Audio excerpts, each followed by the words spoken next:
Eu vou começar, então, as apresentações da noite de hoje. Julian, por favor, se você puder desligar a sua câmera, agradecemos. Obrigada. Gente, nós temos hoje, né, o Benoit Pequerot. Ele vai falar sobre o queijo coalho pernambucano. O título da palestra é A Arte do Queijo de Coalho.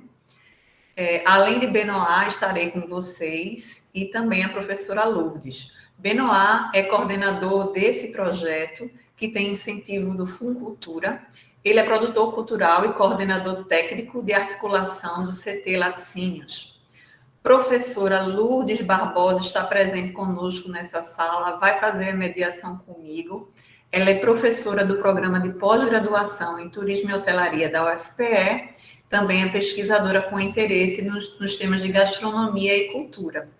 Ela hoje é também presidente do Conselho de Administração da Aliança Francesa e empresária da Mercearia do Pará. A Aliança Francesa apoia o evento, assim como a UFPE e o ITEP. Eu sou Simone Almeida, sou professora do Departamento de Hotelaria e Turismo da UFPE, atualmente coordeno o curso de hotelaria e também sou pesquisadora com interesse nos temas de inovação e cultura.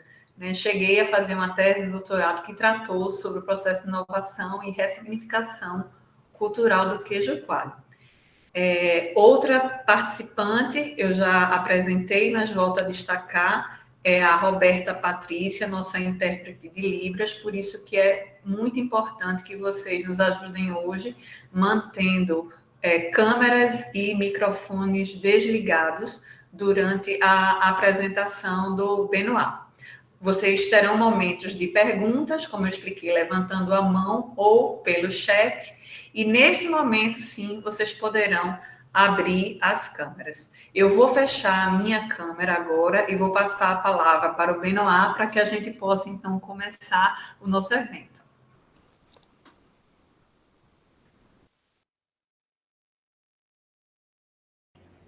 Obrigado, Simone.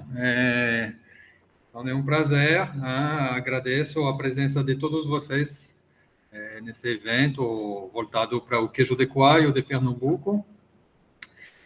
Vou iniciar com uma pequena apresentação sobre os queijos artesanais em gerais. Eu percebi que no grupo nós temos especialistas da área de queijos, inclusive de Minas Gerais.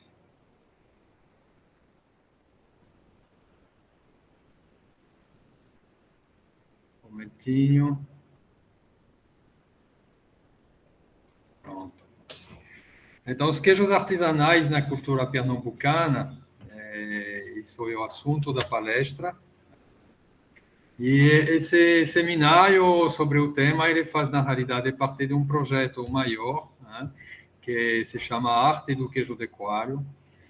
E aí a gente salienta que, muitas vezes, quando a gente fala de queijo, a gente pensa na agricultura, mas, na realidade, ele é muito focado também na cultura, né, principalmente quando se trata de queijos artesanais. E esse projeto, então, foi apresentado ao Funcultura, que é um fundo pernambucano de incentivo à cultura, que faz parte da Secretaria de Cultura do Estado, né? E foi aprovado como sendo reconhecido como um dos projetos da área de gastronomia importante para Pernambuco. Esse projeto, ele prevê a realização de 5 seminários, né? Esse é o quarto. Vai ser também realizado um documentário sobre o queijo de coalho e implantado um site específico sobre esse queijo, né, tão importante para a cultura pernambucana, onde vai ser disponibilizado todo o material apresentado nesses seminários, né, e muitos mais informação, né, que as pessoas que estão querendo saber uma coisa sobre o queijo de coalho vão encontrar nesse site, basicamente, todas as informações disponíveis hoje. Aí aqui vou salientar que é importante, no final do evento nós vamos colocar um link à disposição para fazer o cadastro para as pessoas que querem receber um certificado do evento. E é importante vocês preencherem esse link, porque através dele a gente vai ter os e-mails disponíveis para poder enviar para vocês o lançamento, a data de lançamento do site. Tá? Quando vocês vão querer acessar, ele estará disponível. Para iniciar, a gente fará um pouquinho da produção de queijo a nível mundial, e a gente vê que os Estados Unidos é o principal produtor. Esses são os queijos tudo incluído, industriais e artesanais. Tá? E o Brasil chegar na 8ª posição. Então, o Brasil é, sim, um produtor de queijo importante na cena mundial. Tá? Quando se trata do consumo, então o consumo ele é uma expressão da cultura, e a gente vê que o Dinamarca hoje é o que consome mais queijo anualmente, mas se a gente vê isso de forma mais global, a gente vê que os principais consumidores de queijo são todos situados na Europa, acima de 20 quilos. Tá? O Brasil tem um consumo, dependendo das fontes, de 4 a 5 quilos, um pouquinho menos às vezes, mas é mais ou menos nessa faixa, de 4 a 5 quilos. Em Pernambuco, a gente não tem dados oficiais sobre a quantidade de queijo consumido por capita. Né? Todavia, a gente tem 2 estudos do SEBRAE que nos dão algumas informações. Um de 2010, que diz que os gastos de consumo entre os pernambucanos, o queijo aparece o primeiro na lista dos derivados de leite. Né? E o valor médio mensal de compra de queijos é o maior entre todos os estados do Nordeste. E eles desembolsam o dobro para a compra de queijo que para a compra de leite. O outro estudo em 2009, feito com 300 consumidores, de um nível social um pouco mais elevado, mostra que eles adquirem cerca de 3 quilos por mês, seja muito mais, muito além dos 4 quilos médio na cena nacional. Então, a gente pode deduzir nisso que os pernambucanos são, sim, grandes consumidores de queijo. Mais que a média nacional. Tá? E aí, quando a gente fala de produção artesanal, que é o nosso tema hoje, de queijo, então, geralmente, o artesanal produz pouco, são poucos produtos. E aí, a importância de agregar valor a esse produto, para manter um padrão de vida decente do produtor. Para isso, tem várias abordagens que podem ser realizadas. Uma abordagem qualitativa, voltada mais no modo de produção. A gente tem a produção integrada, mais para a fruta. O comércio ético e solidário, o fair trade, ou o comércio equitável, em francês. Esse é mais voltado para o respeito ao trabalhador, ao produtor. A agricultura orgânica, que é muito conhecida, Recife tem, acredito, a maior quantidade de feira orgânica do Brasil. Todavia, a nível do queijo, então, a agricultura orgânica é difícil, porque os animais eles têm que consumir ração, então, é milho e soja. E para encontrar milho e soja orgânicos é extremamente difícil. Então, muitos deles, os pequenos produtores, não usam agrotóxico, mas têm que comprar milho e soja que não são orgânicos. Aí tem uma abordagem cultural de valorização, que é o patrimônio cultural imaterial. As regras são definidas pelo Unesco. E a nível nacional, isso é gerido pelo IFAM, o Instituto do Patrimônio Histórico e Artístico Nacional. Um exemplo de queijo registrado no IFAM é o queijo da canastra. E a nível de Pernambuco não tem queijo registrado como patrimônio cultural imaterial. A lei estadual existe desde 2018, ela mostra várias possibilidades para solicitar esse patrimônio. A nível da gastronomia, em Pernambuco, temos hoje o bolo de rolo. A nível da abordagem territorial, esse é um sistema muito interessante e muito usado na Europa, que é a indicação geográfica. Né? A indicação geográfica tem dois tipos. Né? Temos a indicação de procedência, que é mais focado para um produto que se tornou conhecido, mas o saber fazer é importante. Todavia, a matéria-prima não é obrigatoriamente produzida na área de produção. Né? E a denominação de origem é um pouco mais complexa, né? E tem que incluir os fatores naturais e humanos. Então, faz que a matéria-prima e o saber fazer, a produção, tem que ser na área realmente delimitada.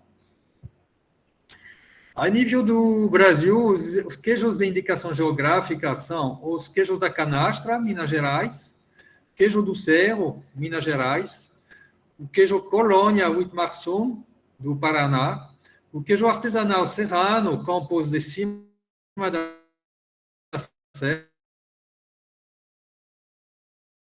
serra, que é uma ilha, o queijo do Marajó, no Pará. Aí embaixo eu coloquei os sinais, né, os selos que vão ser aplicados. Por que eles vão ser aplicados? Porque até hoje, cada entidade da indicação geográfica, cada produto, ele tinha que fazer a sua própria identificação visual, né? E hoje está em consulta pública, tem o início do próximo mês, esses dois selos para ser aprovados. Né? Nós temos o primeiro, que é de denominação de origem, em verde, e o segundo, da indicação de procedência, que vai ser azul. Isso vai facilitar muito a divulgação da indicação geográfica, porque imagine uma associação, qualquer dessas daqui, para divulgar que ele da indicação geográfica nacional é difícil. Né? O queijo da Canastra talvez conseguiu, mas porque teve muitos apoios, mas realmente é difícil. Se você tem um selo único, então fica mais fácil de você juntar todas as associações que estão de indicação geográfica, sem poder fazer uma divulgação comum no território. Aí, falando um pouquinho dos queijos franceses, né? Eu vou falar um pouquinho da França de vez em quando, para ter um comparativo. A França é um país muito mais antigo que o Brasil, e o Brasil pode ser realmente, no futuro, dentro desse padrão, né? Então, na França, nós temos hoje aproximadamente 1.200 queijos, né? São mais ou menos 100 novos produtos lácteos anualmente. Temos uma política que favorece os produtos inovadores na França, né? E são 42 queijos da indicação geográfica. Esses 42 queijos, 20% representa a produção nacional. Então, isso mostra que os queijos de indicação geográfica, que têm um respaldo territorial, né, forte, eles são realmente os mais consumidos. Dentro dos queijos artesanais pernambucanos, os oficiais, temos 4 produtos lácteos, né? O queijo de coalho, queijo de manteiga, manteiga de garrafa e doce de leite. Isso por enquanto. E aí nós vamos começar a tratar um pouquinho do nosso queijo de coalho, né? Ele é retangular na região do Agreste, né? E a gente diz que o terroir do Agreste é traduzido num tijolo de queijo. Aí a noção de terroir, o que é um terroir? Né? Um terroir é uma palavra francesa que tem várias definições, né? Agora, uma definição que eu achei interessante é a do Instituto Nacional das Denominações de Origem, o INAO, na França. Esse é um instituto, na realidade, que rege hoje todos os selos de valorização, né? Que seja do orgânico, indicação geográfica e os demais, né? E a definição que eles dão é a seguinte: sistema dentro do qual se estabelecem interações complexas entre um conjunto de fatores humanos, técnicas, usos coletivos, uma produção agrícola e o meio físico, o território. O terroir é valorizado como um produto ao qual ele confere uma originalidade ou tipicidade. Ou seja, o terroir, a representação dele, na realidade, é um produto, né? Um produto típico, que não pode ser fabricado em lugar nenhum do mundo. Por quê? Porque ele tem algumas tipicidades que são procedentes tanto do saber fazer, né, do lado humano, então a técnica de produção, a técnica de criação dos animais, né, e pelo seu território. Né, vem o clima, vem o solo, que vão desenvolver plantas, no caso do queijo, plantas específicas, e essas plantas elas vão passar uma tipicidade para o leite que vai ser transmitida para o queijo. Né? Em Pernambuco, isso é muito claro com a palma forrageira, né? Que lá é um alimento bem típico aqui da região, e isso traz algumas tipicidades no produto final. Aí esse projeto de indicação geográfica iniciou já faz um tempo, em 2003, mas ele tomou um pouquinho mais de forma em 2004, quando uma missão à França, de 8 produtores e 7 técnicos, viajou para ver um exemplo na França. Isso aconteceu na região da Auvergne, no centro da França, e chamaram então uma Carta da Auvergne, que foi para definir as prioridades a serem trabalhadas para Pernambuco. Uma delas era a qualidade, melhorar a qualidade da matéria-prima e do processamento. Outro era caracterizar o queijo de coalho, ou seja, dar um pouquinho um padrão mais uniforme. Né? Tinha queijo grande, pequeno, quadrado, retangular, então foi um pouquinho dar uma uniformização no aspecto sensorial. A definição da área geográfica, que se a gente fala de um território, tem que delimitar ele, e resgatar a história do queijo. Né? Ninguém sabia de onde vinha esse queijo. Tinha o queijo de coalho, mas ninguém sabia de onde ele vinha. E para isso foi realizada uma pesquisa, né? Escrito um livro, e eu coordenei esse trabalho aqui, e junto com a professora Gisilda Machado, que é historiadora da UPE, e a professora Sônia Carvalho, que é arquivista. Né? Esse queijo ele é disponível no site, né? Esse site que você foi para poder entrar na palestra, o queijopernambucano.com, ele está disponível em PDF gratuitamente. E aí a história, então, através dessa pesquisa, você encontrou um pouquinho o início da produção de queijo aqui no estado. Né? Gabriel de Souza, ele diz que em 1587 já tinha gado na colônia pernambucana. Né? E esses animais provinham das ilhas do Cabo Verde. Ele não explica se os animais eram do Cabo Verde ou vinham da Europa e transitavam pelo Cabo Verde para ele se alimentar e para a viagem, que estava muito longo. E temos um traço de produção de queijo, em 1581, nos Anais Pernambucanos de Pereira da Costa, onde ele diz que na colônia pernambucana já se fazia queijo naquele período.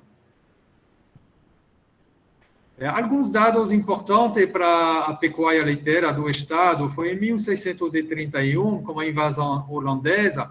Então, isso propício a fuga dos proprietários, né, que queriam esconder os seus bens. Dentro desses bens tinha o gado. Então, começou a interiorização dos animais pelo estado. E, todavia, a atividade agrícola canavieira, ela precisava de gado, né? Tanto para carregar a cana, como para alimentar as pessoas.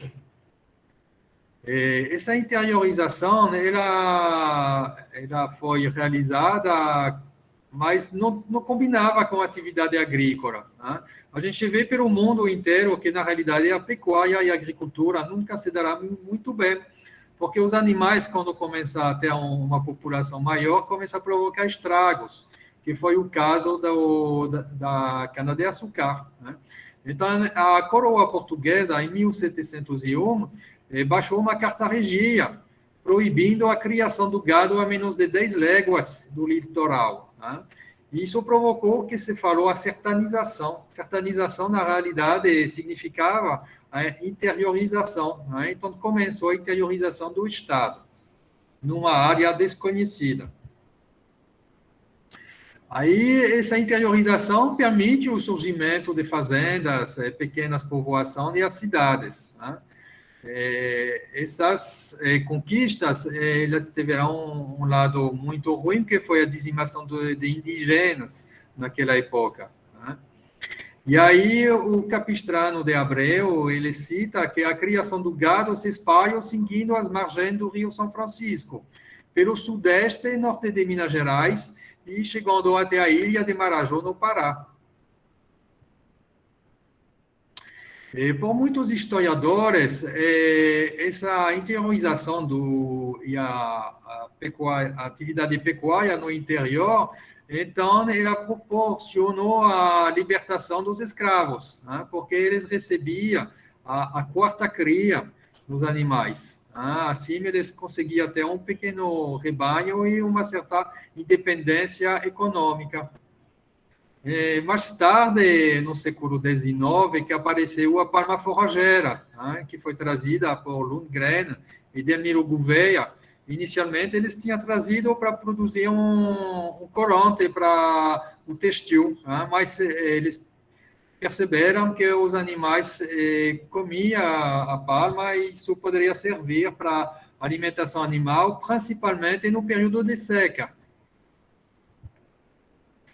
No século XX, que se inicia o processo de higienização, com as regras sanitárias chegando no Brasil, né? E a bacia leiteira do Agreste tem áreas mais elevadas, então seja um clima mais frio que proporciona um melhor conforto térmico para as vacas leiteiras. Então, provavelmente foi por isso que o Agreste hoje representa 70% da produção de leite do estado. Isso foi a história que foi conhecida do queijo de coalho. Né? Aí, só para citar um pouquinho dos franceses, eles retratam a história, mas também, muitas vezes, os queijos são acompanhados de uma lenda. Né?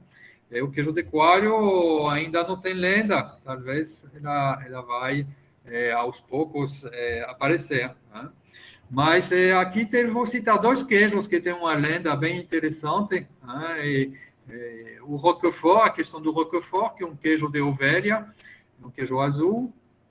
E a lenda dele diz que o pastor, um dia, estava pastando na montanha, descobriu uma gruta, né?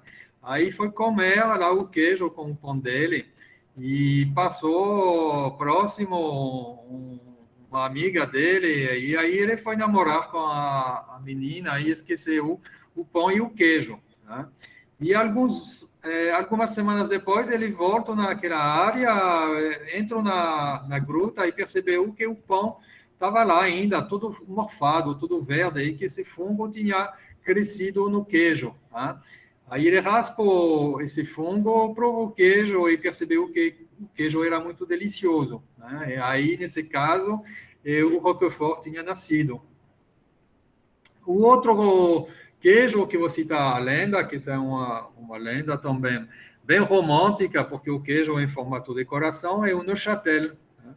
O Neuchâtel, a lenda diz o seguinte: a França e a Inglaterra tiveram sempre muitos conflitos. Durante muito tempo, os franceses e os ingleses, era a guerra quase que permanente. Uma vez os franceses invadiam a Inglaterra, depois a Inglaterra invadia a França, e assim ia os combates. Né? E aí, na região de Neuchâtel, na cidade de Neuchâtel, desculpe, que é na região da Normandie, né? Uma produtora de queijo se apaixonou por um soldado inglês. E ela não falava inglês e o soldado não falava francês. Então, a produtora de queijo, a queijeira, definiu inventar um queijo em formato de coração para mostrar o seu amor para o soldado. Apesar de ter sido um presente para um soldado inglês, é um queijo muito saboroso. Ele é produzido aqui em Pernambuco pelo Arroba do Francês, que também produz alguns outros queijos franceses. A delimitação da área geográfica, então, foi realizada com várias instituições, né, do Estado e a nível federal, a Embrapa, o IPA, as universidades aqui de Pernambuco, institutos tecnológicos, seguindo uma metodologia de um pesquisador francês que se chama Gilles Brunswick, né, que promove a superposição de mapa para poder definir uma área homogênea de um terroir. Aqui a gente vê bem claramente nesses mapas aqui que a região do Agreste tem uma produção de leite bem maior e nós temos outra região produtora, né, no oeste do estado, no sertão do Araripe. Aí se pesquisa a temperatura, a amplitude térmica, que é importante para a cultura da palma, vegetação, solo, tradição, tecnologia de produção, né? E no final, em grupo, se definiu 27 municípios para compor a área delimitada do queijo de coalho do Agreste. Isso não significa que as outras regiões não podem produzir queijo de coalho, somente não vão poder chamar ele de queijo de coalho do Agreste de Pernambuco. E aí, como a gente falou de patrimônio e de indicação geográfica, isso são processos coletivos. Né? Não adianta uma pessoa só querer pleitear um patrimônio de uma região. Né? E aí, nesse sentido, em Pernambuco tem uma associação que se chama CQP, que lidera esse processo. A caracterização do produto. Então, foi feita uma definição sensorial bastante simples do produto, do queijo de coalho. Essa definição foi realizada junto aos produtores. Tá? E a gente tem o queijo de coalho do Agreste, que tem essa definição já realizadas, e tem o queijo de coalho do Araripe, que é a outra bacia leiteira que está no oeste do estado. E quando a gente compara essas duas definições, a variação sensorial, a gente vê que, na realidade, tem várias coisas que são diferentes, né? Várias rúbricas bem diferentes. Às vezes são opostas. Então, isso mostra bem claramente que, na realidade, o queijo de coalho do Agreste e do Araripe são totalmente diferentes a nível sensorial. E aí a gente entra um pouquinho na parte de tecnologia, exatamente para tentar entender por que eles são tão diferentes. Né? Então, quem trabalha com leite e com queijo sabe que a gente trabalha com um leite já pré-analisado, né? Onde a gente quer trabalhar com matéria-prima boa. Aí depois tem a adição de coalho no leite, o corte da massa mexida para a separação do soro e do grão. Né? E aí a gente, quando analisa um pouco essa tecnologia de mais perto, a gente descobriu que, na realidade, na hora da enformagem do queijo, aí a gente percebeu um gesto que todos os queijeiros faziam, um tipo de uma trituração da massa, mas um gesto bem específico. E aí, quando a gente olhou de mais perto para esse gesto, a gente descobriu que se esse gesto não era sendo cumprido, né, o queijo era diferente. Né? Então, aqui apareceu o saber fazer da região, a tradição de informar, é passar de pai para filho. E aí os queijeiros sempre mantêm essa tradição e realmente traz para o queijo uma tipicidade. Aí, em seguida, vai para a salga e embalagem e vai para a distribuição do queijo. Aí, quando a gente olhar a tecnologia de produção do queijo, do Araripe, então tem uma mudança muito grande, né, na realidade. A massa é lavada. No final do processo, na hora de informar, aí o soro é retirado, né? E aí o grão de queijo é esfarelado e eles colocam a soro ou água quente ou até às vezes fervida em cima dessa massa, né? Então, esse processo de colocar água quente, ele vai trazer mudanças. Ele vai secar um pouquinho mais o grão, então o queijo vai ter um extrato seco maior e vai criar mudança na flora bacteriana do queijo, né? Faz que ele tenha realmente um sabor diferente no final. Aí a gente percebe isso, muitas pessoas não sabem dessa diferença que tem na realidade dois queijos de coalho no estado de Pernambuco, pelo menos conhecidos até hoje, é uma coisa nova. O do Araripe ainda não tem essa definição clara a nível legal dentro do estado, são coisas novas. E a gente se diz, mas por que a gente fará isso agora? Porque na realidade é um processo normal, né? A evolução de um queijo artesanal, ele vai evoluindo ao longo do tempo, tá? E para isso, para explicar um pouquinho isso, eu vou mostrar o exemplo de um queijo francês, tá? Que a gente chama la fourme. Então, la fourme, ele é produzido no centro da França, né, uma região montanhosa, e é muito antigo, que já na época galo-romana se diz que esse queijo era produzido. E naquela época, os magos faziam o seu ritual, o seu culto, em cima de uma montanha e já fazia usando esse queijo nesses rituais, tá?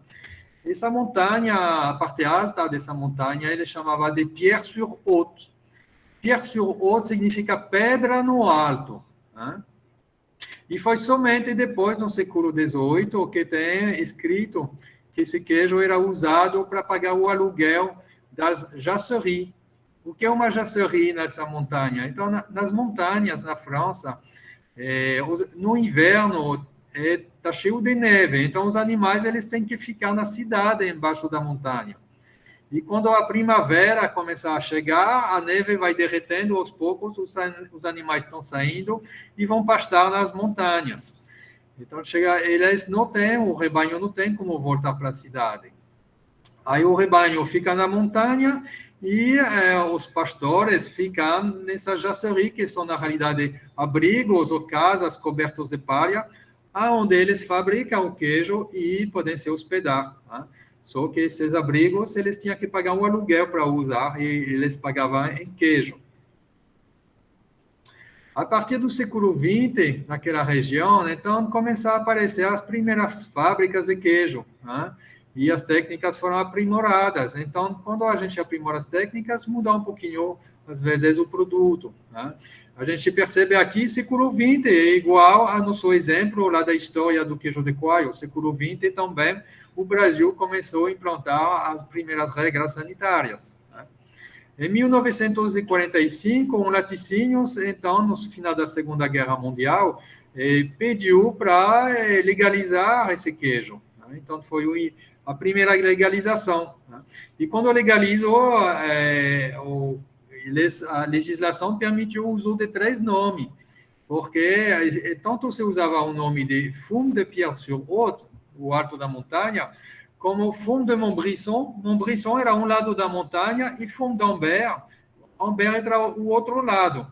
Então, para não criar conflito, eles aceitaram o uso dos 3 nomes. Foi em 1972, que a Fourme se tornou uma denominação de origem, tá? E aí, de novo, eles poderiam usar Fume d'Ambert, Fume de Montbrisson, tá? Isso era possível. E em 2002, um novo decreto revisou essa denominação de origem e separou os 2 queijos. Por que separou? Porque realmente os 2 queijos tinham apresentado diferenças sensoriais evidentes, tá? Então, inicialmente, esse queijo, a gente vê aqui nas fotos, tá? Um é branco, o outro é laranja. Esse laranja é uma levedura, tá? Que traz um sabor bem específico ao queijo. Então, inicialmente, essa diferença não era tão gritante assim.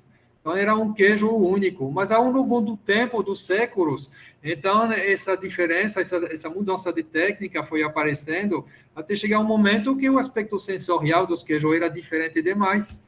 Então, a legislação da denominação de origem foi revisada e os dois queijos tiveram a sua própria denominação. Tá? Fond de Montbrison e outro Fond d'Ambert.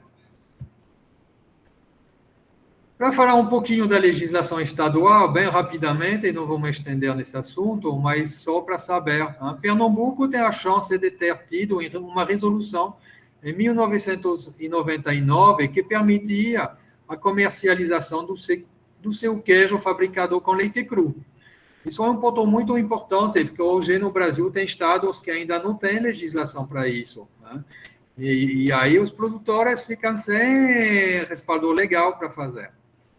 E aí, depois, em 2007, 2013, 2013 e 2015, então, tive legislação, né, voltado para esses queijos artesanais.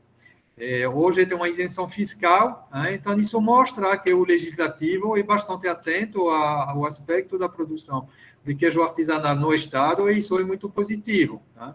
Ainda se notifica uma dificuldade na regulamentação ambiental, porque as normas são feitas para as indústrias e os pequenos agricultores familiares então, estão com dificuldade para se enquadrar nessas normas. A nível da legislação federal, né? Então, também é recente o reconhecimento e a possibilidade de comercializar queijos fabricados com leite cru, né, no âmbito nacional, e a primeira instrução normativa foi em 2013. Né? Isso era condicionado à comprovação da inocuidade do produto. Aqui aparece importante o trabalho o trabalho das universidades junto ao setor produtivo. As universidades que têm capacidade de poder verificar a inocuidade de um produto artesanal. As universidades ou institutos de tecnologia específicos. Né? Aí depois chega as instruções normativas, chega várias, né? Até mais recentemente chegar o selo arte. O selo arte, então, é um grande avanço para o Brasil. Né? Ele tem uma legislação em 2018 e tem outra legislação em 2019, também voltado para os queijos artesanais, para sua comercialização no âmbito nacional. Né? Depois aparece decreto, instruções normativas, para tentar orientar os produtores e os órgãos fiscalizadores sobre essa nova legislação. Tá?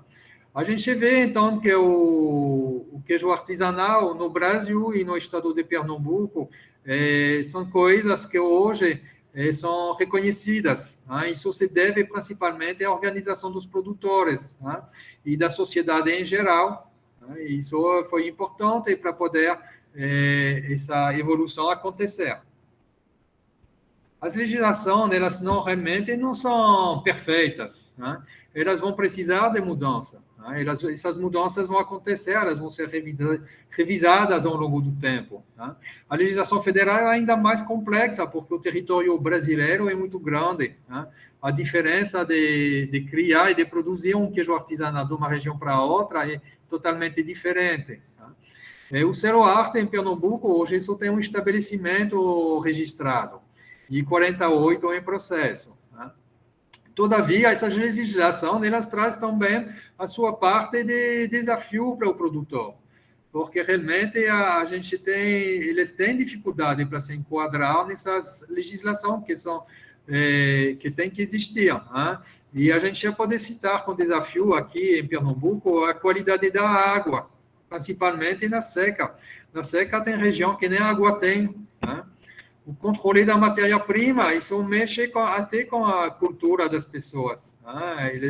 A implementação de boas práticas agropecuárias e boas práticas de fabricação, então isso mexe com a cultura. Né? Aprender a registrar as coisas, a manter as análises, e tudo isso são coisas que tradicionalmente não são realizadas. Então, necessita de um certo tempo para poder ser implantado. Né? E a questão do rebanho, né? Da sanidade animal, né? Propriedades certificadas. Isso é um processo complexo para um produtor, porque às vezes ele é um processo que é oneroso. Né? Esses diagnósticos são caros, né? E se tem um animal positivo, muitas vezes não tem indenização. E para finalizar, vou falar só um pouquinho mais da cultura entre o queijo artesanal e o queijo artesanal na cultura, né? Acredito que a professora Simone e Lourdes depois vão poder acrescentar mais coisas, que elas são professoras dessa área e tem muito mais know-how para falar sobre isso, né? Somente vou citar alguns exemplos assim, né? O que faz o queijo artesanal e a cultura. O queijo artesanal tem impacto na cultura, e na realidade é uma interação, né, entre os dois. E a nível do turismo, a gente pode citar alguns exemplos. Aqui as rotas de queijo, né? Do lado eu coloquei um mapa aqui, que é uma região produtora de bastante queijos artesanais, né, de montanha na França, onde o turista já recebe esse mapa, ele vê onde ele pode visitar coisas, monumentos, igrejas, qualquer coisa, e aí cita os queijos, onde ele pode visitar a produção de queijo. Isso é muito reconhecido. Os museus, né? O Museu do Queijo de Coalho, ele existe em Pernambuco. Ele está em Garanhuns.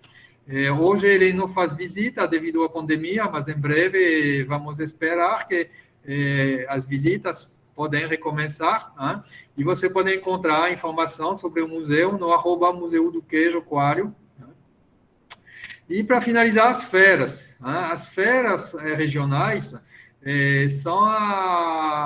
representam a cultura da região, representam a cultura do homem do campo. Né? Então, é importante essas feiras.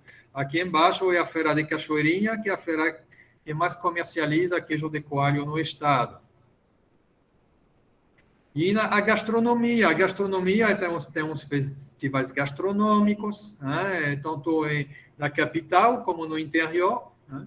Os concursos de queijo, né? Tem um circuito pernambucano que é gerido pela Assembleia Legislativa no estado de Pernambuco. E a gastronomia local, que a gente pode dizer, o queijo de coalho, tradicionalmente, ele é consumido assado, fritado, né? Com mel de engenho, né? Mas hoje tem chefe que faz pratos espetaculares. Aqui eu coloquei só 4 exemplos, mas quem anda nos restaurantes em Recife poder comer o queijo de coalho de uma outra forma. Isso é muito valioso.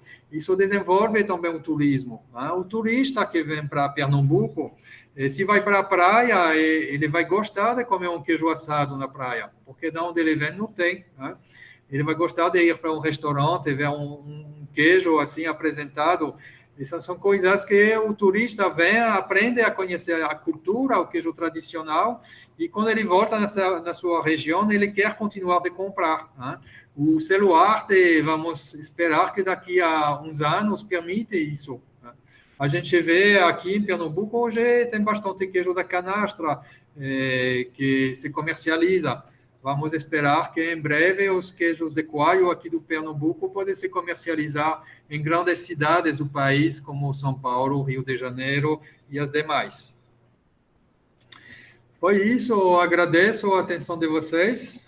Eu fico à disposição para perguntas. Eu vou passar a palavra para a professora Simone e a professora Lourdes, né, para poder, talvez, acrescentar algumas coisas sobre o tema. Simone? Parabéns, maravilha, viu, Benoal? Acho que a gente tem muita coisa. Eu acredito que as pessoas estão curiosas aí, né? Foi muita informação, a gente não vai conseguir esgotar tudo. Eu gostaria de falar também um pouquinho, antes de passar para a Lourdes. Eu lembrei, sem dúvida, do período que eu fui estudar, né, o queijo. A professora Lourdes, inclusive, não sei se lembra, foi a pessoa que me influenciou a estudar o queijo, porque ela tinha visto a notícia que o queijo estava nesse processo de certificação para indicação geográfica. E eu estava em busca, então, do meu objeto de estudo. E aí eu mergulhei para estudar, encontrei o Benoit, acho que em 2011, 2012, já faz um tempo como passar rápido. E ele não foi o único que foi entrevistado, né? Eu conversei com produtores, conversei com toda a rede que estava participando desse processo para a melhoria da produção do queijo coalho, e eu tenho alguns pontos assim a destacar, já que a gente vai falar um pouquinho de cultura. Como o Benoit, ele é o palestrante de hoje, ele trouxe essa troca cultural, França, Pernambuco, com gastronomia, e uma das coisas que ele me contou naquele momento foi que quando ele chegou aqui em Pernambuco, ele ficou muito impressionado com o queijo. Veja, ele mencionou que na França, um país de tradição secular na produção de queijo, que tem mais de 1.200 queijos, né, já trabalha com indicação geográfica há bastante tempo, ele não tinha visto nada igual quando chegou aqui. O que ele viu de diferente? Era um formato diferente, era uma maneira de consumir diferente, um queijo que estava no espeto, né, sendo consumido na praia, assado. Então, tudo isso era muito novo. E ele falou para os produtores que o queijo ele tinha tudo para ter uma indicação geográfica. Naquele momento, ele trouxe um olhar que ninguém conseguiu perceber. Todos nós já temos aí no nosso cotidiano a presença do queijo na mesa, mas a gente não conseguia ver aquilo como diferente. Para a gente era tão natural. E os produtores relataram isso. Os produtores chamaram o Benoit de louco, dizendo, você é louco, né? Como é que você vem comparar o queijo coalho com o queijo francês? E por isso que eles foram à França, para poder acreditar que a produção artesanal ela pode ser feita com qualidade e ter valor. Então, a gente está falando hoje de um queijo que talvez para os jovens que estão aqui na sala, né, sintam orgulho para falar que esse queijo é um queijo do Nordeste.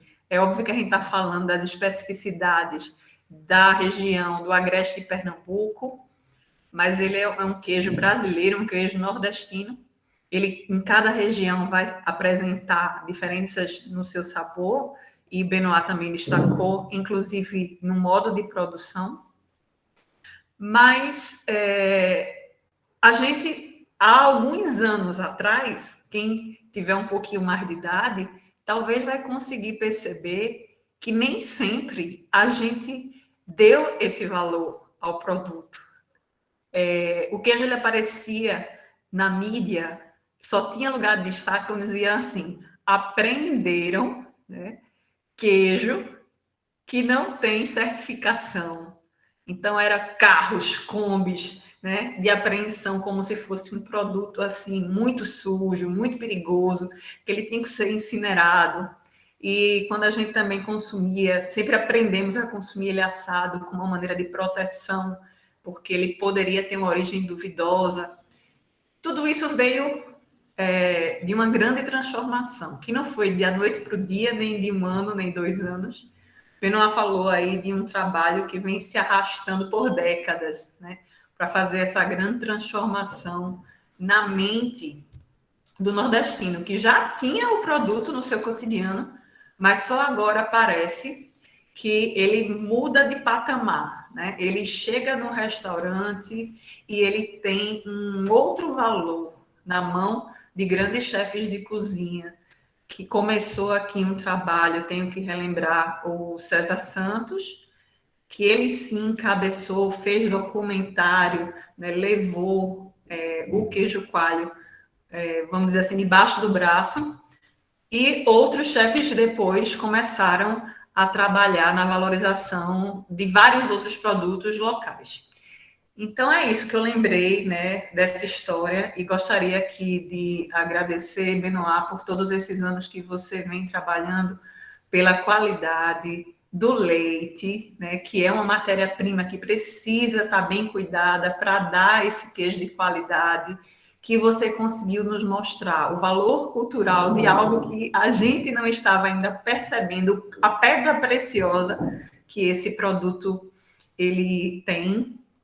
E outra coisa que eu queria dizer, gente, é que a gente está falando de queijo artesanal, até anotei aqui. Queijo artesanal, a gente não falava assim, a gente falava assim, queijo coalho e ponto. E só existia uma separação, queijo tipo A e queijo tipo B. Então, essa nomenclatura, ela carrega também um estereótipo, né? Até hoje. Né? O tipo A é aquele que passa por um processo de pasteurização, e o tipo B é o que é feito com leite cru, ou seja, ele não passou por nenhum processo de pasteurização.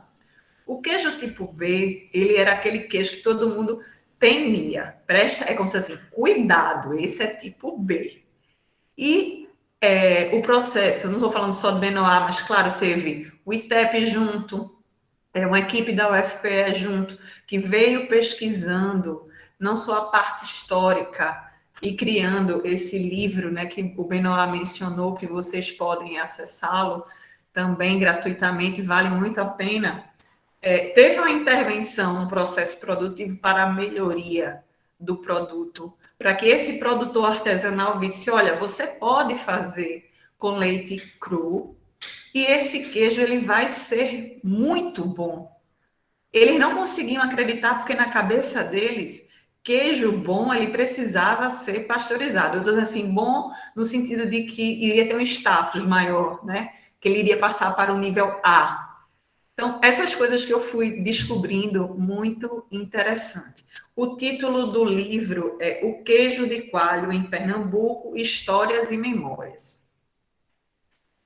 Luz, eu vou passar a palavra agora para você e, na sequência, a gente vai abrir para as perguntas. Obrigada, Simone. Não sei se está aparecendo a imagem. Acho que está agora. Boa noite a todos. Eu queria agradecer ao Benoit, especialmente, a Simone, pelo convite para participar desse evento maravilhoso, não é? Aqui eu estou representando a UFPE, o Programa de Pós-Graduação em Hotelaria e Turismo, mas também a Aliança Francesa, já que nós estamos aqui com um cidadão francês, com toda essa especialização e com esse conhecimento que vem ajudar a nós brasileiros, ao Brasil e Pernambuco. Né? Essa conexão entre culturas é uma coisa muito importante, porque é a melhor forma da gente aprender, da gente seguir. Então, eu agradeço a participação aqui e agradeço especialmente o trabalho que o Benoit vem desenvolvendo ao longo desses anos todos, como bem colocou a Simone. Né? Então, é um trabalho de uma pessoa que vem de um país que tem uma tradição enorme, né, na elaboração de queijos e no processo de certificação de denominação de origem. Né? Então, a gente agradece, em nome de todos os pernambucanos, a contribuição do Benoit. Né? Eu acho que ele já expôs muita coisa importante, a Simone também complementou, mas eu queria reforçar uma colocação da Simone, que alimento é cultura, né? A gente aprende a comer através da cultura, a gente faz os alimentos a partir da cultura.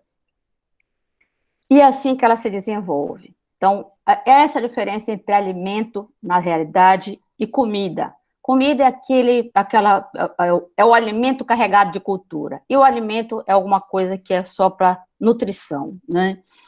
E, como bem colocou o Benoit na exposição dele, a história do queijo coalho, né, e toda a cultura que ele carrega, do povo de Pernambuco, do Agreste, no caso específico que ele está falando, né, é uma coisa importantíssima. Né? E esse selo, né, ou o registro desse queijo, todo mundo está acompanhando aí pela própria exposição, vem de longos anos, não é uma coisa fácil. E não é um selo por um selo. O selo também está carregado de todo um processo por trás dele. São anos de trabalho. Isso tem que envolver os produtores, né? As instituições públicas, instituições privadas, associações que têm que trabalhar juntas para alcançar esse selo que é tão importante. É importante porque isso aí é o resultado da valorização da cultura de um povo, da cultura do queijo de coalho, que é um queijo nordestino, pernambucano, do Agreste, né? E essa conquista, a conquista de um selo, não é só um selo por um selo, foi todo esse trabalho desenvolvido, mas também ele vem para valorizar toda essa cultura, né? Todo esse trabalho, e vem trazer resultados também, porque isso engrandece, valoriza, né? Faz o próprio pernambucano acreditar, como disse a Simone, que o produto dele é um produto que pode sair daqui, pode ser mais reconhecido, pode ser reconhecido como de qualidade e que representa a cultura do Nordeste, né? Não só isso, mas também o ganho de um selo, né, por todo esse trabalho desenvolvido, de estrutura, de desenvolvimento da qualidade do produto, de associação entre pessoas, né, isso faz com que se criem novas oportunidades de trabalho, novos empregos, né, e isso leva também a uma outra coisa que também já foi mencionada pelo próprio Benoit, que é o turismo, né. Eu li algumas pesquisas para ver aqui, que colocam que, depois da aquisição do selo, alguns lugares tiveram um acréscimo de visitações, um acréscimo de visitas. Um dos primeiros selos do Brasil foi do Vale dos Vinhedos, no Rio Grande do Sul. E uma das pesquisas que eu li foi essa, que eles chegaram à conclusão de que houve um aumento de turistas para o Vale dos Vinhedos após a aquisição do selo, né, da indicação. Então, esses são processos que só trazem benefícios, né? Tanto a nível de econômico, vamos dizer assim, mas como a nível de valorização da cultura local, de respeito ao pequeno produtor, de respeito às localidades mais distantes, né? Então, isso são atividades que só enriquecem. Agora, é sempre bom lembrar que o caminho que eles estão percorrendo, que se está percorrendo, é bastante longo, né? E aqui eu vou fazer outra conexão, porque eu sou uma paraense que mora em Pernambuco e que tem relação com a Aliança Francesa agora. E o Pará acabou de conseguir, né, a certificação, em março desse ano, do queijo do Marajó, né? Que é uma localização longínqua também, né? Que apesar de ser a Amazônia, precisa de muita ajuda nesse sentido de que seja mais conhecida. Então, eu acho que esse trabalho vai ajudar ao reconhecimento do queijo coalho, ao reconhecimento de Pernambuco, ao reconhecimento do trabalho que foi desenvolvido. E eu acho que isso é muito importante para o Estado e para todas as pessoas que estão envolvidas. Bom, eu acho que seriam essas minhas palavras para não me alongar, né? E parabéns, Benoit, de novo, por todo o trabalho desenvolvido e por a palestra que foi feita hoje. Obrigada, Simone, também.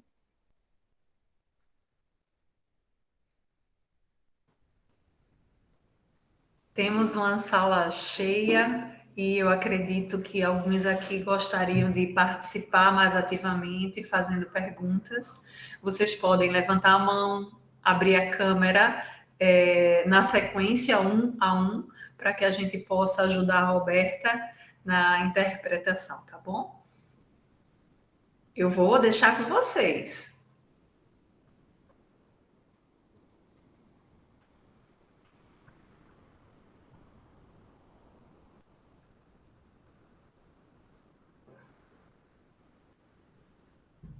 Tem alguém que trabalha aqui, eu já vi que tem chefes de cozinha, tem alunos de hotelaria, alunos de gastronomia. Vocês poderiam, talvez, nos contar o que vocês descobriram hoje que não sabiam em relação ao queijo de coalho?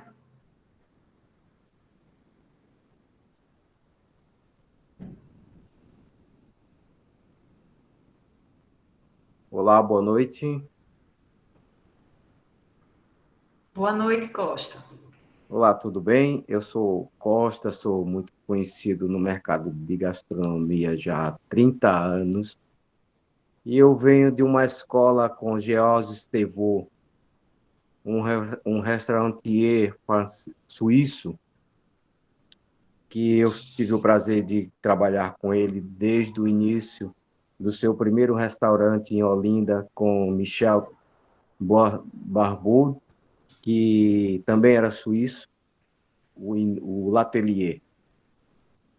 Então, a minha história na gastronomia começa com essas duas pessoas suíças e que já não estão entre nós. Jorge vai fazer 2 anos, dia 24, que se foi, e a minha passagem com ele foi de grande aprendizado. E a história do queijo coalho, eu comecei a fazer algumas coisas com ele em casa mesmo. Aprendi que curtindo o queijo coalho, sem mexer nele, envolvendo ele num papel manteiga, né? Isso é uma experiência própria, né? E deixando ele lá na refrigeração, esqueça ele um pouquinho, ele vai criando uma capinha branca, tipo um camembert, e vai desidratando e vai ficando macio por dentro, com um sabor curtido tão formidável, que fica muito característico, né, a um camembert. Então, eu gosto de trabalhar com esse queijo coalho, porque você pode justamente fazer de sabores com ele, né, e trabalhar ele de várias aplicações.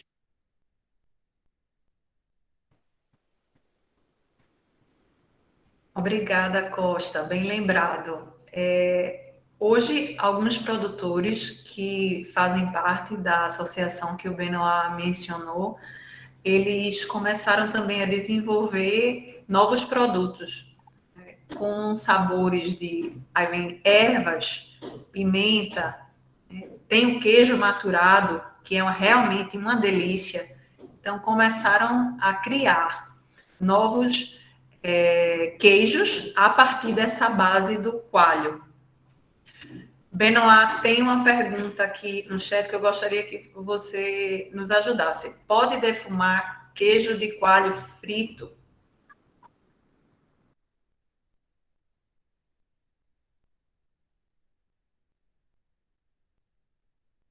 Desculpe, é defumar queijo de coalho a frio. Tá certo. Boa noite para todos. Tá? É bom ter esse retorno. Obrigado, Costa, tá? Pelo seu depoimento. Acho que qualquer pessoa aqui que tem histórias para contar é bem interessante e bem-vindo.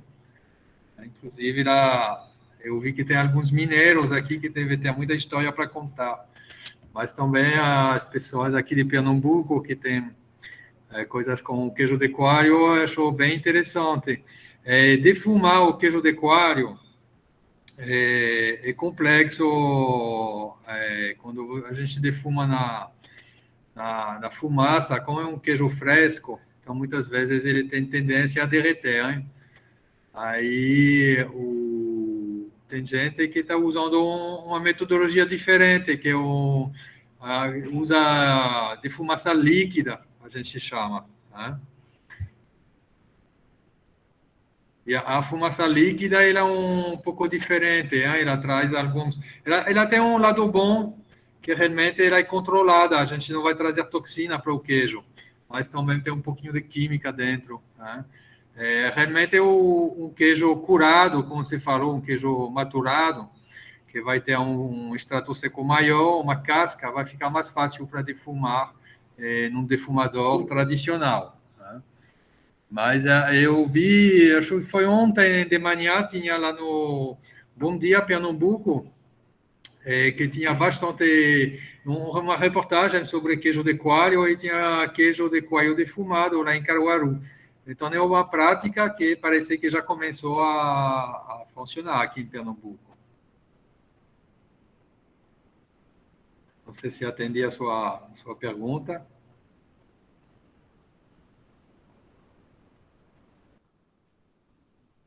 Ele está agradecendo, Benoit. Eu acabei lembrando de outras coisas, puxando agora nessas informações mais específicas de produção, que tem a ver com cultura também. Tem algumas coisas que passam no nosso imaginário que não necessariamente são verdadeiras. Uma delas tem a ver com como é que a gente escolhe o queijo de coalho. Era bom até que vocês até escrevessem no chat. O que você observa no queijo, que você acha que aquilo é um atributo de qualidade pela questão visual.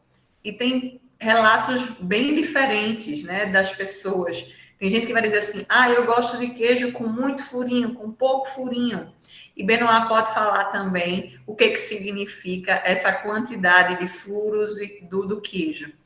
Outra situação que a gente considera mito é a cor do queijo, né? Por ser um queijo branco, muita gente também associa que é um queijo pouco calórico, um queijo light. Então, Benoit, por favor, explica aí essa questão da imagem que se tem de um produto light por ser branco e também o que a gente poderia observar visualmente no queijo para identificar a qualidade. O queijo de coalho, ele é branco porque é um queijo bastante fresco, né? E muitas vezes ele é salgado na superfície. Então, ele traz um pouquinho de umidade na superfície e vai mantendo e tem essa cor branca. Né? Tem uma sala exclusiva para esse grupo. E aí, o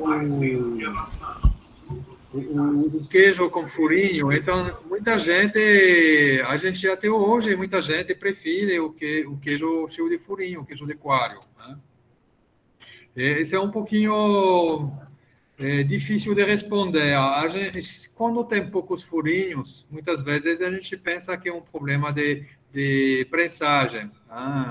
Então, o queijo não foi bem prensado, aí tem alguns furinhos. Quando tem muito, a gente tem uma suspeição de contaminação. Mas a gente não pode afirmar também que o queijo é contaminado, porque tem bactérias, que geralmente são os coliformes, que produzem gás, e esse gás faz essas aberturas no queijo. Né? Quando as aberturas são pequenas, né? É diferente de um queijo como, por exemplo, o Gruyère, que são aberturas grandes, né? Que aqui são outro tipo de bactérias propiônicas. Então, quando tem muito, a gente suspeita a presença de coliformes, né? Que é um indicador de contaminação. Todavia, a gente não pode afirmar. A única forma de afirmar seria de analisar o queijo. Porque tem outras bactérias também que produzem gás, né? E leveduras também. Então, a gente teria que realmente fazer uma busca maior. Só a gente poder somente suspeitar essa possibilidade. E quando tem uma dúvida, realmente é melhor fritar o queijo, tá? Antes de consumir. Não consumir ele cru, para não ter tanto risco. Tá? Apesar que o fato de fritar não vai eliminar todo o risco. Se tem tem algumas bactérias que provocam toxinas. Né? As toxinas, você não percebe as toxinas no queijo. Se o queijo está contaminado com toxina, você vai ter um problema digestivo. Mas não quero aqui dar a impressão às pessoas que o queijo é uma coisa perigosa. Não, o queijo não é perigoso. Né? Ele tem que ser produzido com saber fazer, né? Vou dizer. Então, tem que ter uma qualidade de leite boa, sanidade animal, qualidade do leite, já é 50% da qualidade do queijo. Tá? E por isso, muitas pessoas que fazem queijo com leite próprio, fica mais fácil, porque ele já produz o leite na fazenda, então fica mais fácil de controlar. E aí, posteriormente, só falta a parte realmente de produção, de boas práticas, que só uma pessoa um pouquinho cuidadosa adquire com muita facilidade. E o queijo fica delicioso. Tem mais uma pergunta, Benoit, aqui no chat. Mas o que faz que alguns queijos derretam e outros não, quando frito? Tem uns que viram literalmente água. Aí, realmente, esse é um processo. Quando a gente frita o queijo, né, o queijo, na realidade, ele tem muita proteína, né, e a gente chama as micelas de caseína. Né? E essas proteínas, geralmente, elas estão interligadas com cálcio, né, cálcio do próprio leite. ou quando é um queijo pasteurizado, a gente reintroduz o cálcio dentro do queijo para fazer essas ligações. Né? Então, o cálcio é um pouquinho como se era uma parede, um cimento da parede. Né? E quando o queijo acidifica muito, então esse ácido lático que está sendo produzido, ele vai eliminar o cálcio, né? Ele vai eliminar tomar o espaço do cálcio. Então, ele provoca essa destruturação do queijo. E, geralmente, quando o queijo vai derreter, assim é que ele é bastante ácido. Né? Ou seja, ele foi conservado muito tempo fora do frio, ou senão, às vezes, o leite era ácido no início da produção. Isso é outra possibilidade. Os produtores de queijo de coalho, eles sempre buscam fazer o queijo o mais rápido possível para colocar na refrigeração. O queijo de coalho antigo, às vezes que chama queijo de coalho natural, que é conservado fora da refrigeração, então geralmente eles buscam um extrato seco muito elevado, exatamente para limitar o risco de acidificação do queijo posteriormente. Mas o mais fácil de controlar é realmente resfriar o queijo. Você faz ele e faz ele rapidamente. Você ordenha os animais, faz o queijo, e rapidamente você prensa ele e rapidamente você salga e resfria ele. Você vai limitar essa acidificação e vai conseguir manter o queijo apto para ser assado. Tem mais uma pergunta. O queijo, ele pode ser congelado? Ele pode ser congelado, sim, na medida que a congelação esteja muito rápida, né? Se a congelação demora, então vai formar cristais no meio exatamente das proteínas, né? E aí, mesma coisa, ele vai desestruturar o queijo, ele vai deixar de assar, né? Aí, se precisar congelar, você tem um sistema de congelamento rápido, mas em casa é muito difícil, ou se não, tentar laminar o queijo, deixar ele pré-cortado, né? E coloca no congelador, assim, para ele ter uma congelação mais rápida possível. E uma vez que ele esteja congelado, aí você embala ele já pronto para ser assado. O Benoit tem perguntando aqui também, pode-se comparar o pH em conservação e cura da carne, então? Onde pH elevado deteriora mais rápido. Benoit, caso você queira abrir seu microfone, abrir sua câmera, fique à vontade. No caso do queijo, é um pouco o contrário. O pH do queijo de coalho, isso para o queijo de coalho, não são todos os queijos, né? O pH do queijo de coalho, para ele fritar, a gente busca ir muito abaixo de 6,5, né? Ou 6,3 no máximo. Então, é um pH muito próximo da neutralidade, que é 7. Agora, para outros queijos que geralmente a gente busca maturar, a gente vai buscar um pH mais na faixa de 5,3, que é mais ácido, na realidade. Mais baixo ou mais ácido, no caso do pH. E, às vezes, abaixo de 5,3, a gente deixar até 5,2, né? É um pH bom para iniciar uma maturação. 2 Benoit numa sala. Realmente, em Recife, para quem não conhece, são 3 Benoit. Um trabalha com queijo, um trabalha com embutidos e outro com macaxeira. Interessante. Aí Benoit produz embutidos deliciosos. Andréa colocou aqui no chat. Temos a bacia leiteira em Pernambuco, concentrada na região do Agreste, mas também temos alguns produtores no sertão. Existe alguma diferença na qualidade de queijo produzido? Vou responder, estou vendo só uma pergunta antes que Jorge fez. Vou responder primeiro, que ele fez primeiro, eu acredito. Se era possível reproduzir o queijo coalho na França. Com o mesmo sabor, não. Impossível, porque a gente tem essa noção do terroir.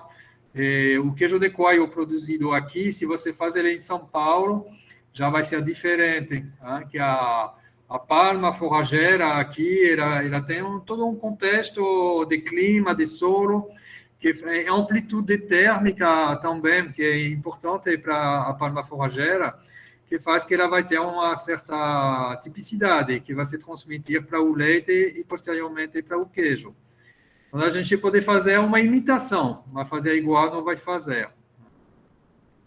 E para responder a Andrea, então, realmente, essa noção de mudança de queijo entre o sertão. Aí, no caso, eu falo do sertão do Araripe, que eu conheço mais, a bacia leiteira, é um pouco o que expliquei na palestra. Eles têm um procedimento de produção diferente que faz com que o queijo é diferente. Por que essa diferença eu não sei realmente. Talvez porque o sertão é mais quente. Né? É um pouco o que a gente estava explicando. Se o queijo ele acidifica muito, então ele vai derreter. E numa região mais quente, então as bactérias láticas vão trabalhar mais rapidamente. Então, talvez esse precozimento, o fato de jogar essa água, o soro quente em cima do grão, ele busca limitar a carga microbiana de bactérias láticas. Né? E assim ele impede a acidificação posterior do queijo. O queijo vai se conservar mais tempo, vai se conservar melhor num ambiente quente, que é o caso do sertão. Quando no Agreste já é uma região mais fria, né? Então talvez não tinha essa necessidade de buscar essa limitação das bactérias láticas. Então talvez lá o pessoal já conseguia conservar o queijo assim a temperatura ambiente e o queijo continuava a poder ser assado. Isso é uma possibilidade, hein? Não estou dizendo que isso é verdade. Só estou imaginando assim, né, o que pode ter provocado essa mudança entre as duas tecnologias. Isso se repercute diretamente no aspecto sensorial. Por exemplo, o queijo de coalho do Agreste, que é uma massa um pouquinho mais fresca, que a gente poderia dizer, essa noção de emborrachamento, quando você come ele, é um defeito. E lá o queijo do sertão do Araripe, essa noção de um emborrachamento é uma qualidade. Aí não sei, André, se você se refere a outras regiões, outros sertões, porque tem outros sertões no estado que talvez tenham ainda outros tipos de queijos de coalho. Eu não conheço, pode ser que isso existe.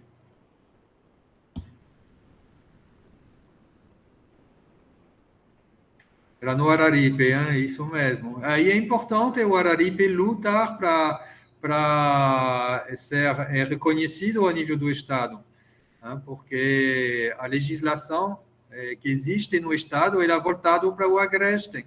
Ela não considera o queijo de coalho do Araripe. E isso é patrimônio do Estado, é patrimônio do sertão do Araripe, e tem que ser defendido e reconhecido.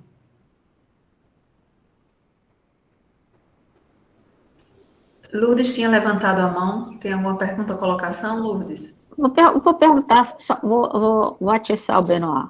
Ele mencionou que se o queijo coalho fosse feito na França, seria diferente.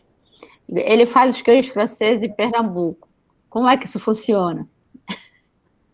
Aí eu faço o queijo francês em Pernambuco, mas não vão ser iguais aos da França, porque não tenho a alimentação dos animais, né, que tem na França. Aqui eu tenho os meus animais, então realmente eu uso a tecnologia, né, da França, mas não posso ter exatamente o mesmo sabor, vai mudar um pouquinho, né, vai ser uma pequena modificação. Por exemplo, o Neuchâtel que eu mostrei, então o sabor vai mudar um pouquinho. Um francês da região do Neuchâtel vai provar, vai dizer, mas é diferente, realmente é. Agora, bom, tem as linhas que se mantêm, o que a gente pode chamar de imitação. Agora, não é imitação também tão longe. Você vai fazer um queijo, você tenta se aproximar. Mas, principalmente, quando são queijos assim de denominação de origem, você não consegue se enquadrar exatamente. Nesse sentido, eu ia, por exemplo, citar o queijo camembert. Queijo camembert, que é talvez um mais conhecido, um dos mais conhecidos na França, É um caso extremamente interessante, porque o camembert de denominação de origem, ele é produzido numa região da Normandie, tá? E ele tem uma forma de ser fabricado extremamente específico. Você tem que informar ele com a concha, tem que ser 5 conchas por queijo, é uma massa láctica, né, que é mais ácida, né? E os animais têm que ser com uma certa alimentação, uma certa raça. Esse é o verdadeiro da denominação de origem. Agora, depois você tem um camembert de Normandie, que já não tem mais todas essas regras. O camembert de Normandie tem que ser produzido na Normandie, ponto, só isso. E depois você tem um camembert que é fabricado em qualquer região da França, inclusive industrialmente. E aí não é mais massa lática, já é uma massa com mais enzimática, muda o processo de fabricação. Todo esse gesto tradicional de informar o queijo com a concha, isso não existe mais. Então, na realidade, quando você compra um queijo camembert na França, cuidado o que vocês estão comprando, provavelmente não é o original, né? Mas os seus queijos são deliciosos, independente de qualquer coisa. Obrigado, Lourdes. Tem mais uma pergunta aqui. Existe uma diferença do queijo coalho feito do francês por outro produtor? Pois tem alguns que têm furos.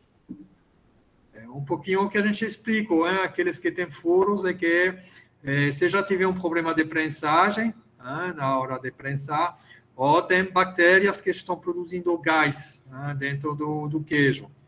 Se são poucos, provavelmente não é contaminação, mas se tem muito, tem uma suspeição. Aí o ideal era realmente analisar o produto. Não pode se condenar um queijo antes de analisar. Isso é o que estou querendo dizer. Tem que ter esse cuidado também para não condenar antes de ter prova. Aí, para o queijo é a mesma coisa que as pessoas. Nós temos que ter uma prova para condenar. Eu gostaria só de, também como Lourdes, fazer uma provocação. Na verdade, Benoit falou aí de anos de trabalho, né, para a melhoria da produção do queijo, trabalho que envolveu muitas instituições para poder resgatar a história, para ter os mapas das regiões do Agreste que poderiam ser denominadas como reconhecidas de produção de queijo, vocês vão ver isso no livro, mas a gente ainda não conseguiu a certificação, né? É um processo lento, trabalhoso, que exige um esforço de uma coletividade, mas essa coletividade, ela precisa, vamos dizer assim, tomar as rédeas do que vai acontecer daqui para frente, né? Que é os próprios produtores artesanais, juntos, de uma forma coletiva, por meio de uma associação,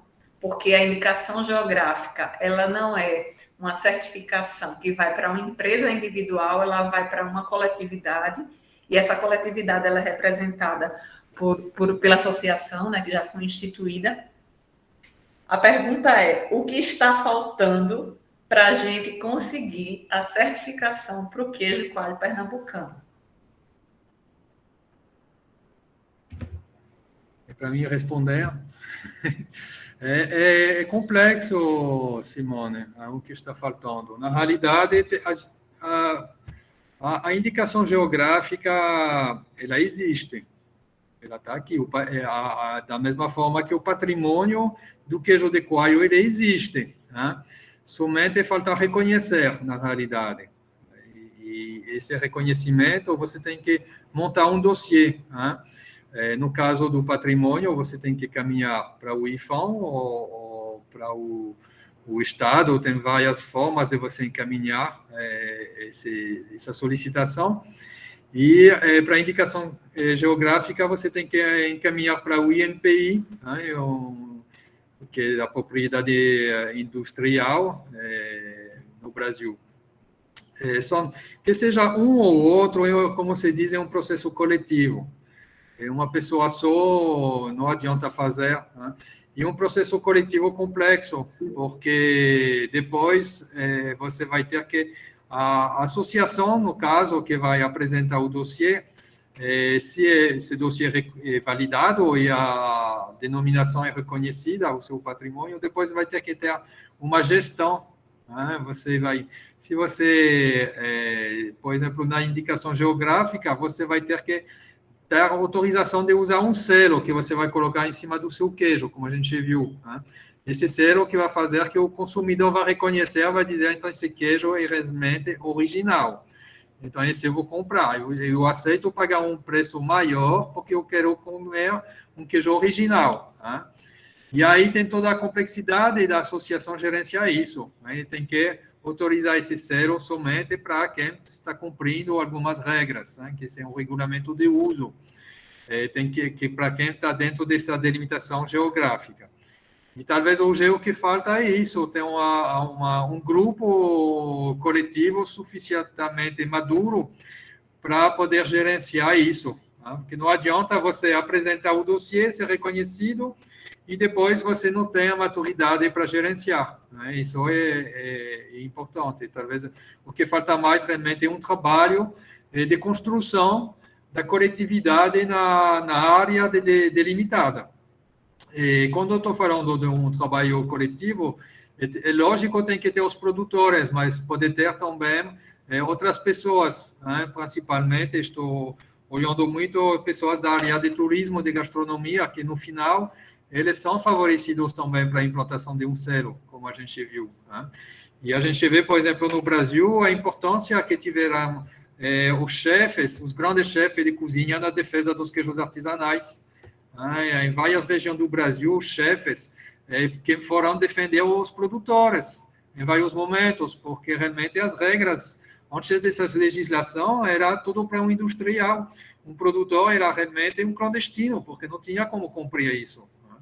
E aí o chefe de cozinha disse, não, esse queijo artesanal é isso que eu quero para a minha arte. Minha arte é fazer gastronomia, para fazer a minha gastronomia eu preciso dessa arte, não preciso de um produto industrial. E eles começaram a defender. Isso mexeu muito na cultura e nos impactos a nível do público, do consumidor.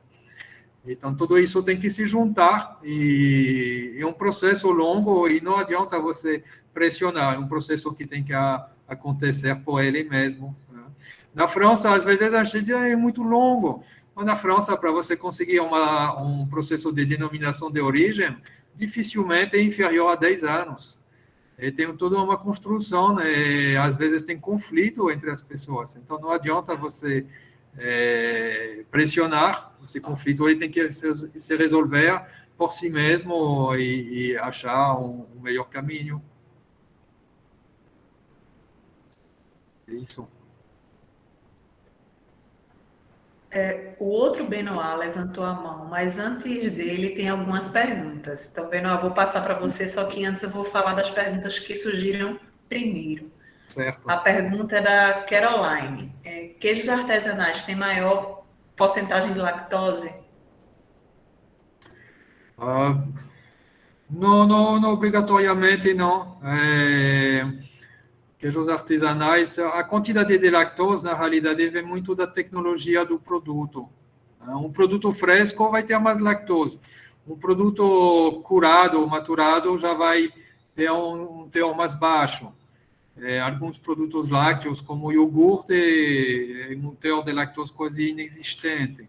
Assim é feito dentro das regras. Né? Se um iogurte onde você adiciona o soro, aí é pior, você vai ter mais lactose, né? Tem cuidado, você tem que comprar um iogurte natural, feito com leite e fermento.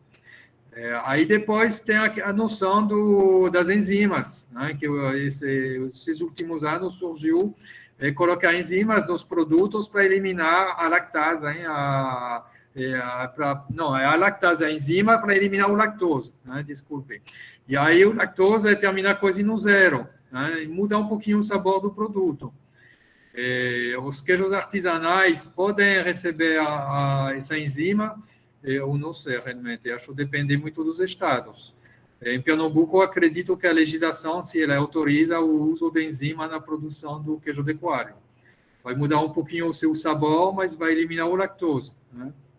Agora, tem outros queijos que realmente você vai ter um teor de lactose tão baixo que acho que, a não ser que você seja realmente muito sensível, mas senão você não vai sentir. Os queijos de massa láctica tem muito pouco lactose aí dentro. É bom que cada vez você pergunta ao produtor, no caso, bom, às vezes ele não sabe, hein? Mas massa láctica tem uma linha grande de queijo. Não posso citar todos aqui, não. Mas não obrigatoriamente mais lactose, não. Benoit que levantou a mão, agora estás com a palavra.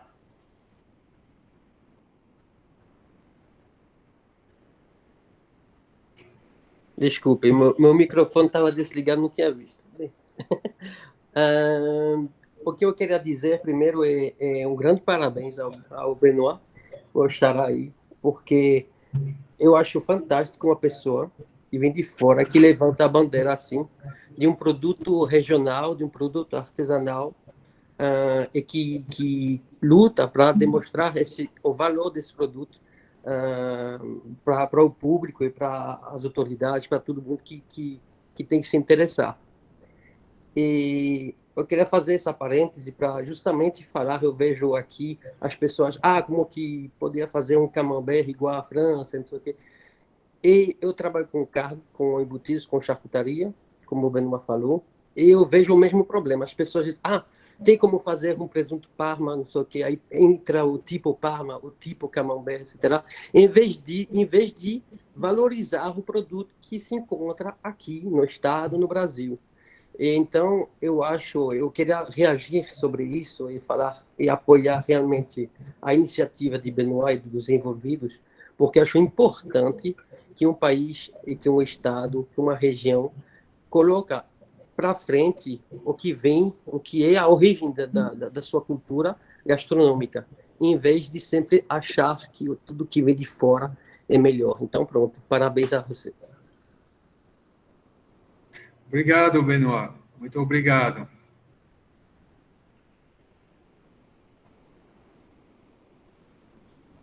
Perguntaram onde é que podem encontrar o queijo do francês, mas já responderam aí com o seu Instagram. Tem mais uma colocação de Inan. Olá, em primeiro lugar, quero dar os parabéns pelo evento e também queria saber um pouco a opinião de vocês sobre os casos de apreensão em várias localidades dos queijos artesanais dos pequenos produtores no Brasil e principalmente em Pernambuco. Desde já agradeço. É uma pergunta complexa. A apreensão de queijos, quando são improprios ao consumo, ela é louvável, porque pode prejudicar a saúde pública do consumidor, né? Às vezes, as apreensões acontecem porque realmente o produtor não tem o registro, né?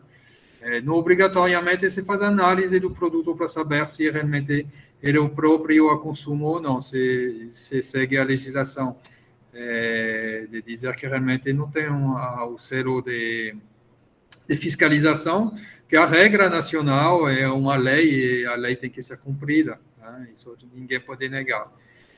Acredito que a coisa tem que ser vista talvez um pouco diferente, né? O produtor, primeiro, ele tem que ter um quadro legal que ele pode seguir. Até uns anos atrás não tinha no Brasil. Ultimamente tem. Isso é um grande avanço para o Brasil, né? Para todos. O estado de Pernambuco já fazia mais tempo, mas a gente vê esses últimos anos uma dinâmica para tentar encontrar um marco legal que seja adequado à realidade do produtor. Aí depois o produtor tem que se enquadrar dentro desse marco legal. E aí a gente tem dois casos, né? Tem o caso do produtor que realmente se acomoda com a situação e não quer. Tem um produtor que quer, mas não sabe como fazer. E tem um outro que busca fazer e não consegue fazer. São três casos, na realidade, né? Então, quando se trata de uma apreensão de um produtor que se acomodou e realmente não quer, felizmente, se não quer mudar, é difícil. Depois, o caso do produtor que realmente quer, não saber como fazer, ele tem que ter uma orientação, né? E a orientação aí tem que ter realmente políticas públicas para ajudar esse produtor a seguir.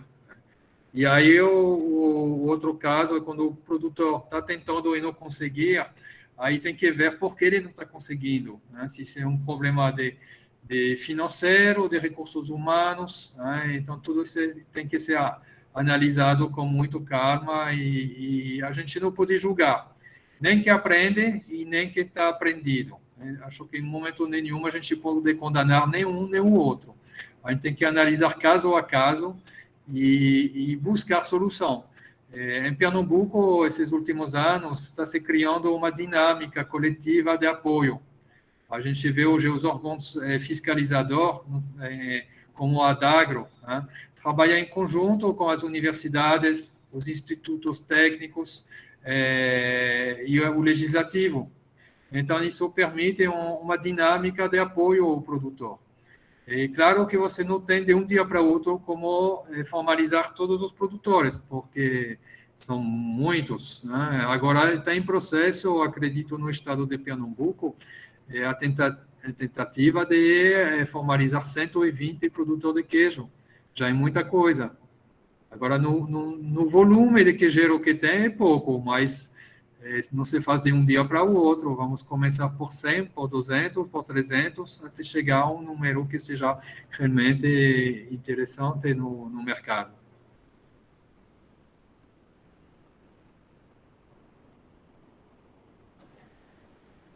Bem, agora o pessoal está agradecendo, elogiando pelo evento, dizendo que foi muito interessante, parabéns a todos. Apareceu mais uma pergunta, Andréa, né? O selo arte continua como um CEF muito burocrático? CEF ou CIF? CIF. Infelizmente, é burocrático para um produtor, né? Imagino para alguns eixos da cadeia produtiva, não tanto, porque talvez necessário, né? Mas ele para um pequeno produtor, principalmente, ele é burocrático. Se ele não tem apoio, ele dificilmente vai conseguir se enquadrar. Hoje, né? Hoje, porque essa legislação também ela vai evoluir, né? Mas realmente é complexo. Você tem que dar segurança alimentar e você não pode deixar isso do lado. A segurança alimentar e saúde pública. Então, você tem que dar essa segurança. Você não pode fazer qualquer coisa, né? Então, o Ministério da Agricultura ou a Adagro não pode abrir a mão desse lado. Do outro lado, você tem que ter uma estrutura, políticas públicas para apoiar os produtores para se enquadrar nas legislações. É um processo, é longo, como eu mostrei do queijo da Fourme d'Ambert, Fourme de Montbrisson, Fourme lá de La Pierre de Haute. Então, é um processo muito longo, né? Lá, esse queijo demorou mais de 2.000 anos para chegar onde ele está. Entre conflito do pessoal de um lado da montanha, do outro lado da montanha, é complexo você conseguir manter essa atividade e fazer que ele seja manter a tradição, né? Porque o queijo não pode mudar, esse patrimônio não pode mudar, então a tradição tem que ser respeitada, o sabor do queijo tem que ser respeitado e, no mesmo tempo, você tem que dar toda a segurança alimentar. É um processo longo e acho que o Pernambuco e o Brasil estão no caminho certo, mesmo se está difícil. É difícil, vai ser demorado, mas com boa vontade tudo se consegue.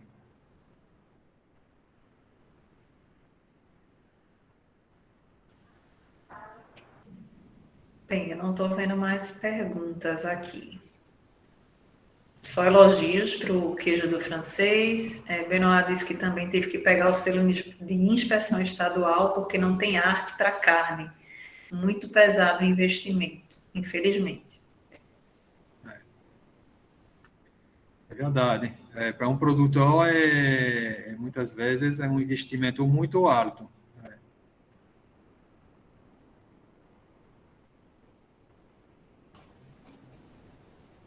Mais perguntas, pessoal? Ou estamos chegando perto do final?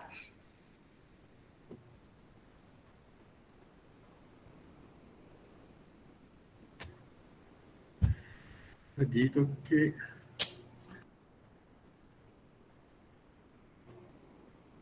A pergunta do João, né? João pergunta se a criação de cooperativa poderia ser uma solução para este problema. Estou vendo aqui. Então, sim, poderia ser uma solução, sem dúvida. A organização dos produtores ela é fundamental, né? Agora, no interior de Pernambuco, a cultura da cooperativa, até o associativismo é difícil, realmente. Não é na cultura das pessoas. Talvez pode evoluir, né? Pode ser uma questão de geração também, né? Isso pode acontecer nos anos que vêm, na geração que vem, pode ter mais movimento para trabalho coletivo.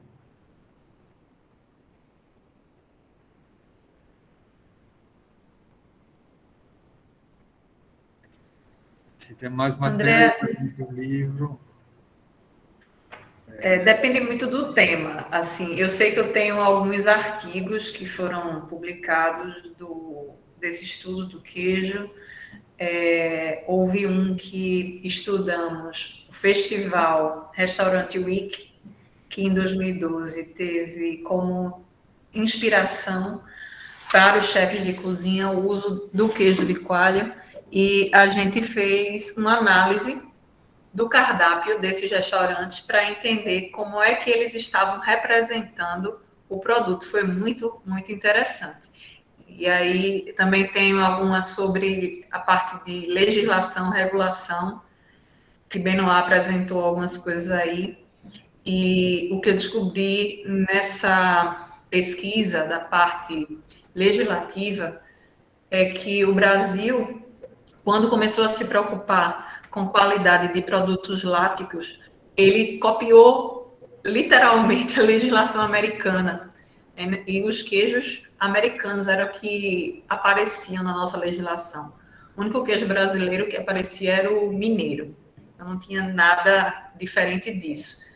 E, obviamente, que da década de 50, 1950, até hoje, demorou bastante para ser reconhecida a palavra queijo artesanal. Benoit mencionou que em 1999, aqui em Pernambuco, tinha, sim, autoridade para a produção de leite, queijo com leite cru, mas, assim, não se mencionava a palavra artesanal. Então, depende muito do que você estiver procurando, tá? No site. Uma das ideias que nós temos na implantação do site sobre o queijo de coalho é ver se a gente conseguir juntar um pouco essas informações para deixar, seja os links ou as versões PDF, tá? Para facilitar o trabalho até de pesquisador, realmente, que o trabalho de pesquisa é fundamental nesse processo de evolução do queijo artesanal. Então, tentar deixar isso à disposição dos pesquisadores e das pessoas interessadas.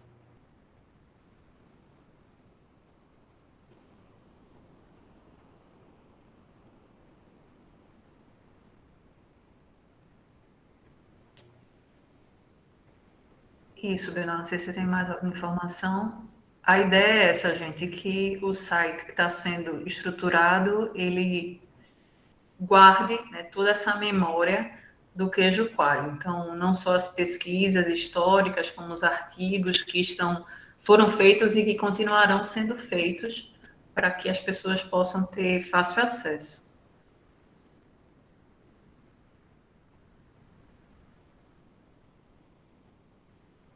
O site está em construção, né, Benoit?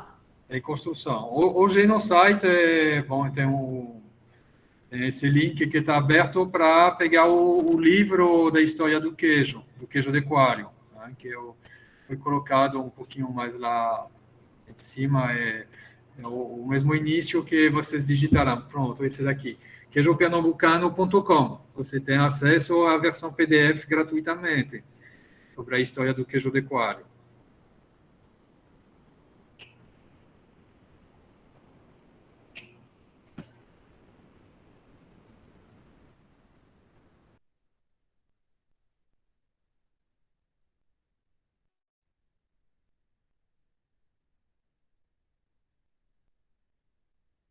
Ok, acho que não tem mais pergunta aí. Acredito que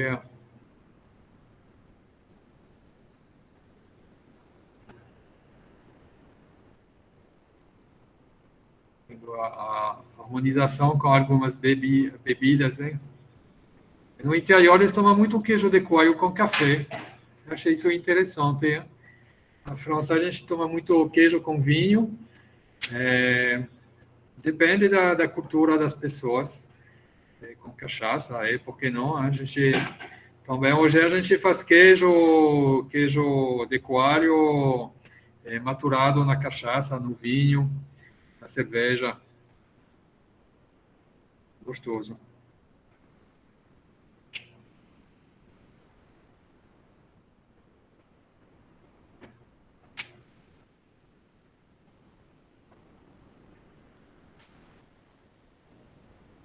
Podemos liberar agora.